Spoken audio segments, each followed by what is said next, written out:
I give the call to the member for Richmond. Thank you, Deputy Speaker. And last week I invited the Minister for Social Services back to the North Coast to visit Krurungal Aboriginal and Torres Strait Islander Corporation to talk with their amazing team about how the Albanese Labor government's increased funding for their organisation will support our local community.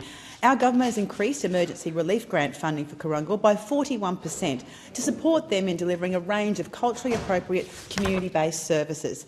The services include emergency relief, community pathway connector programs, as well as supporting individuals with mental health concerns and transitioning to the NDIS and other services.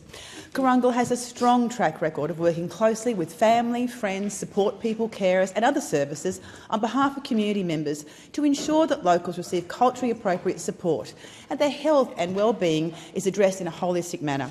I'd like to say a very, very big thank you to the chairperson of Krurungal, Auntie Joyce Summers, and the whole team for the vitally important work that you continue to do to help support our local community in accessing services. And thank you so much for welcoming the Minister and myself last week.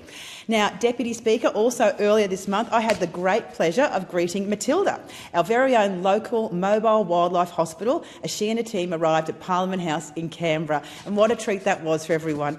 I also invited the Minister for Environment and Water to meet the whole team and see the incredible work they do utilising Australia's only mobile wildlife hospital, which operates inside a fantastic custom-built semi-trailer. And I know many members and senators were able to visit Matilda during that week. It was a wonderful visit.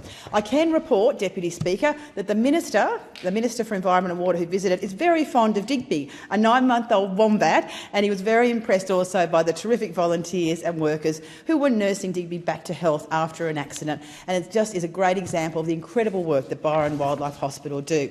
Now, Matilda and the team are on a tour throughout the entire country. They're visiting New South Wales, Victoria, the ACT, as I said, Tasmania, South Australia and Western Australia. They're on tour to demonstrate and showcase the mobile capacity to assist wildlife impacted by natural disasters, disease outbreaks and accidents as well. Now, while Matilda is on tour, the Byron Bay Wildlife Hospital continues to do their work tirelessly from their permanent base in Lennox Head, which is in my electorate of Richmond.